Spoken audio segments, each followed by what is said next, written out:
Hello, hi, good afternoon. இன்னைக்கு Sunday special என்ன பண்ணோன்றது தான் பார்க்க போறோம். ப்ரான் கிரேவியும், ஃபிஷ் ஃப்ரை தான் வச்சு நாங்க இன்னைக்கு லஞ்ச் முடிச்சிருந்தோம். அது எப்படி பண்ணுறதுன்னு பார்க்கலாம். நானு கொஞ்சம் பச்சை மசாலா, தக்காளி, தேங்காய்லாம் செப்பரேட்டா அரைச்சு வச்சிருந்தேன்.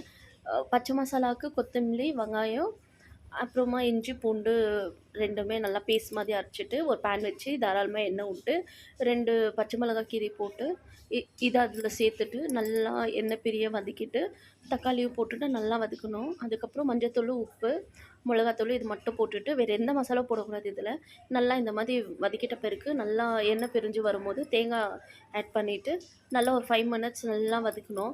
வதக்கிட்ட பிறகு தேவையான அளவு தண்ணியெல்லாம் ஊத்திட்டு, நல்லா அது திக்காகுற வரைக்கும் நல்லா கொதிக்க விட்டுட்டு, நான் ஆல்ரெடி ப்ரான் எடுத்துட்டு கொஞ்சம் மஞ்சத்தூள்லாம் போட்டு அ வாஷ் பண்ணிட்டு செப்பரேட்டா வச்சிருந்தேன். ஏன்னா அது தண்ணி விடும் இல்லைங்களா? அதனால. அதுக்கப்புறம் இதில சேர்த்துட்டு ஒரு 10 மினிட்ஸ் நல்லா கொதிக்க விட்டு, வேக வச்சு எடுத்தா நம்ம prawn gravy ready. Okay bye. Next வீடியோல பார்க்கலாம்.